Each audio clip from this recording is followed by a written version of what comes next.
Hi, plant-based nutritionista here. Welcome to my channel.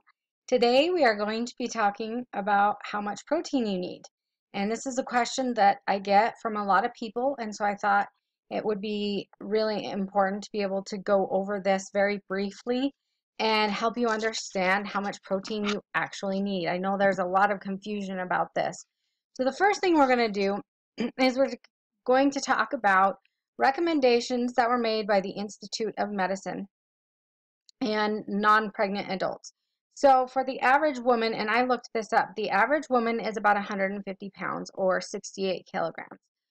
So for the average woman of 150 pounds, she would need 54 grams of protein per day, which equals out to be about 10.8% of the recommended calorie intake for a 150-pound woman. So the average 150-pound woman would need 2,000 calories a day. Now, I'm not going to get into all the variations and all of that. That's just what the recommendations say, okay?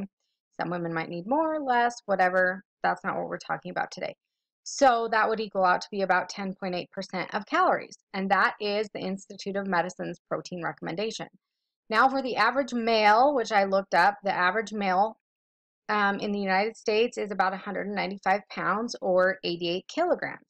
So the average male of about that size, this was a man of about 5'11-ish, would need about 70 grams of protein a day, and that equaled out to be about 11.2% of the recommended calories for a man that was 195 pounds. So to give you an example of a smaller person, which is me, I am 47 kilograms, roughly about there. And so the recommendation for me would be about 37 grams of protein a day. And this is based on the Institute of Medicine. Now, just as an example, do you really think the Institute of Medicine is going to make a recommendation saying that I need 37 grams of protein a day? And if I eat only 36 grams of protein a day, I'm going to start having protein deficiency and my hair is going to fall out and I'm going to get sick and I'm going to be starving and it's going to be this huge health crisis. No, there is actually a large margin of safety that is put into this because some people need more and some people need less. And we're going to look into that here in just a minute. So when we look at nutrition classes in universities, and in fact, I totally roasted one of my nutrition professors at university who had a PhD in nutrition because they teach this outdated research from the 1920s. And this research that they talk about from the 1920s was done on rats. And this is where we get the incomplete protein theories and the very high recommendations for protein. So we're going to look at why these recommendations are being made. They were studying rats. So let's look at human milk, the first one. It is 1.2 milligrams per liter of protein. And the average time to double birth weight in a human is 120 days. If you look at a horse, now realize a horse is an herbivore, okay? A horse needs exactly double the amount of protein in milk than a human. 2.4 milligrams per liter, and the time to double birth weight is 60 days in a horse. Horses are herbivores.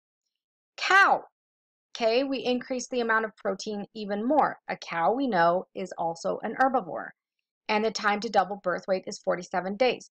Then we get to goats again. Goat milk is even higher in protein, but goats again are still herbivores. So we're comparing ourselves to all these other herbivorous animals, and yet their milk is still much higher in protein than a human mother's milk. Then we look at the dog. Now, a dog is actually an omnivore. It is not a carnivore.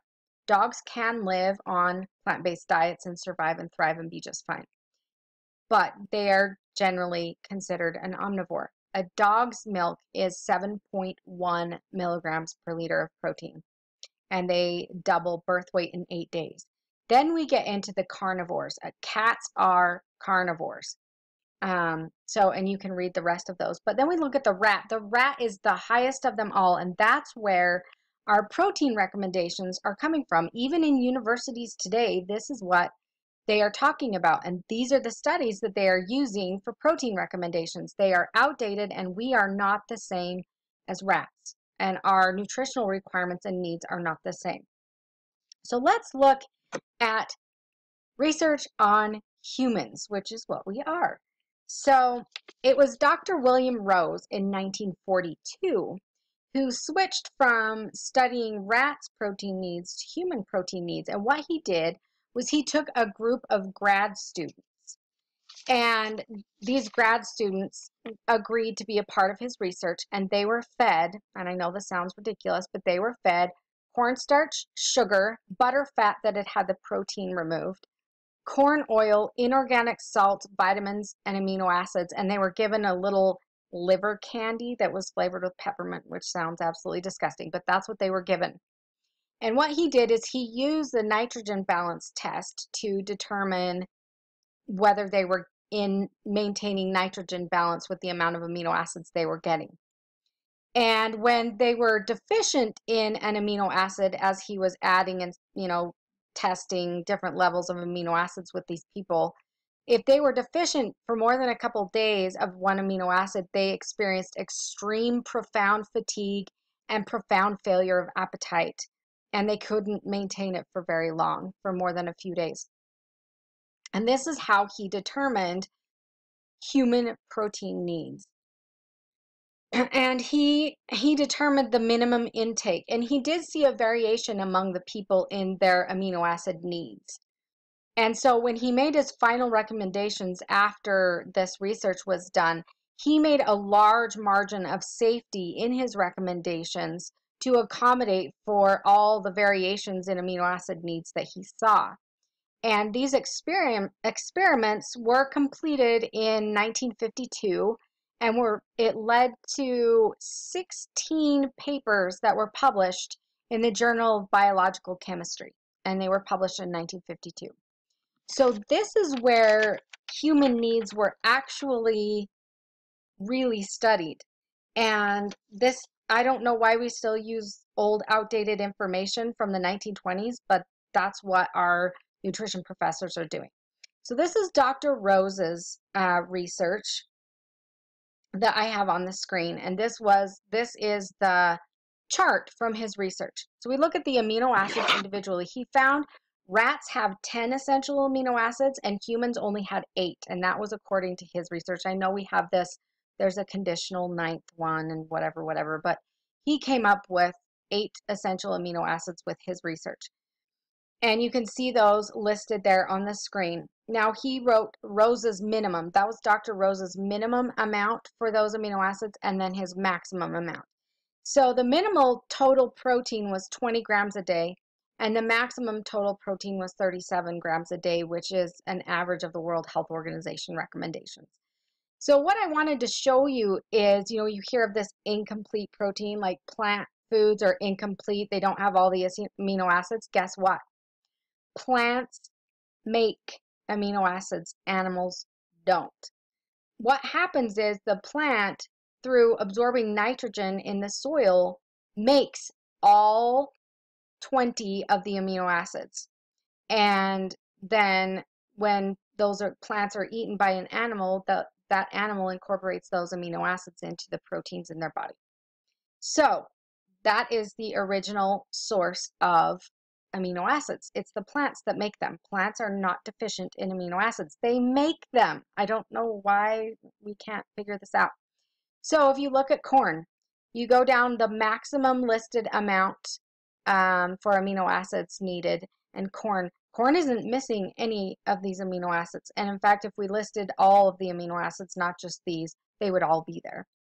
Brown rice, oatmeal, potatoes, sweet potatoes, they all contain all of the amino acids. There is not an amino acid out there that is missing from any of these foods. And if you look at the totals, they are more than sufficient. Even corn, brown rice, broccoli, all of them are more than sufficient. And beef, I know my head might be kind of blocking some of this, but broccoli is actually higher in protein at 338 total protein versus 276 total protein in beef.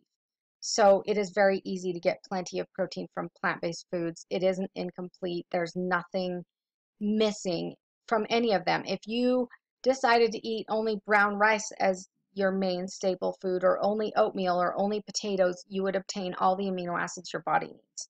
You don't need to eat anything else.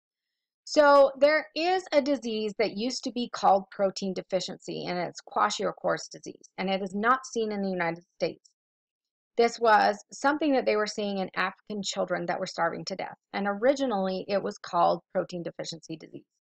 But in recent years, it has been relabeled from protein deficiency to protein energy deficiency. Why?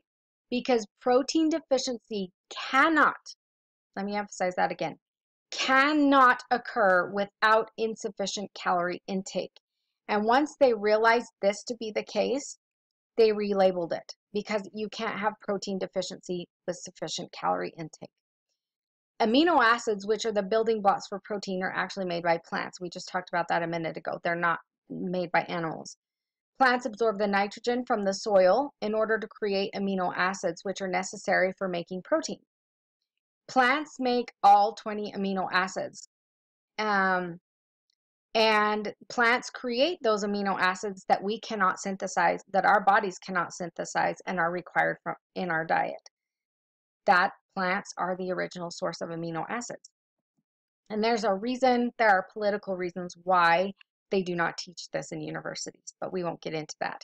So 2,000 calories of simple plant foods. And I'm not saying that your stomach could actually fit 2,000 calories of broccoli. I know, but I just wanted to do this for an example, to show you that one simple food can provide for all of the daily value of the essential amino acids. And I'm not going to read through this, take all the time to read through this. You can look at it on your own. But potatoes, if you ate 2,000 calories of potatoes, you would get 52 grams of protein. Now remember, the average person that needed 2,000 calories a day, okay, that meets their protein requirements. And if you look down the list, 135% of their daily value of cysteine, 132% of your daily value of histidine. You go all the way down there. Not only is it not deficient in any one amino acid, it is far more than the daily value of every single one of those amino acids. Same thing with broccoli. If you were to decide, I'm only going to eat 2,000 calories of broccoli and nothing else for the entire day, if you look down this list, you would get 135 grams of protein in your 2,000 calories, which is way more than enough. And if you look down again, 846% of your daily value of some of these amino acids, there's not one that's even remotely low. Same thing with oats. You go down that entire list, you get 69 grams of protein in 2,000 calories of oats. Plant foods are not deficient in amino acids. You do not need to combine them. There is nothing special about it. You eat your 2,000 calories or 2,500 or 4,000 or however many calories you eat in a day, you are going to meet your amino acid needs with basic foods. So what about athletes or bodybuilders? The reality is there's going to be an increase in caloric need based on the amount of exercise, working out, and muscle building that you're doing. And your appetite will increase in proportion to that. The problem is not that you don't get enough protein through natural whole foods. The problem is getting in enough calories. Why is that? The stomach will feel quite full off of whole foods with a lot of fiber very quickly. And we weren't really designed to build a lot of bulk on our bodies. It just isn't that efficient for running away and being very active and fluid and flexible. And so we weren't really designed to be lifting 300-pound barbells over our heads. And so it can become very difficult to meet calorie needs at that point. And that's why you'll see bodybuilders adding protein powders and things, because bulk-wise, there's no bulk to a protein powder, but it's massive amounts of protein in one small swallow. And that's why bodybuilders or some extreme athletes struggle so much. It isn't the protein necessarily, it's literally getting in enough calories, because your stomach is going to get full before you get enough calories to support excessive amounts of exercise. And it is excessive, I'm sorry. I mean, if you love it, that's fine, but it is excessive and unnecessary. And your body wasn't designed to support an excessive amount of carrying weight or exercise. We just weren't designed for that, and that's why you're having a hard time supporting it without supplements. But the greatest growth in a human's life is during the first 2 years of life, when a baby doubles in weight within the first 120 days, which is about 6 months. During this time, mother's milk supplies about 6.3% of calories from protein. So at about 6.3% of calories from protein, a baby doubles its weight in 6 months. So the percentage of protein really doesn't need to be that high. We as humans, we don't grow very fast. It's our brain development that's important, not our muscle and development. We grow very slowly. And so that 6.3% of calories from protein can support you throughout your life. And as I showed you, the Institute of Medicine's recommendations were more close to 10%. There's a good margin of error in that. But that's about what you need. If you're getting about 10% of your calories from protein, you're going to be just fine. There are a few people that I've run into in my consulting practice and that who have struggled.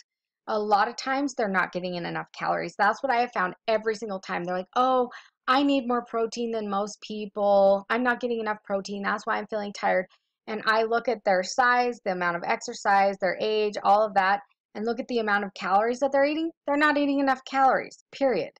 That's why they don't feel good. It wasn't the protein. And so if you are struggling with energy issues, you're feeling weak, you're feeling tired, you're not able to get through workouts, you're probably not eating enough carbohydrates in order to fuel your body, or you're probably just not getting enough calories in general. I've never seen anything other than that in any of my clients. So hopefully this was helpful for you. I know it was a little bit longer of a video, but hopefully it was informative and you enjoyed this video. If you liked it, please give it a thumbs up below and subscribe for more nutrition videos. Thank you so much for watching.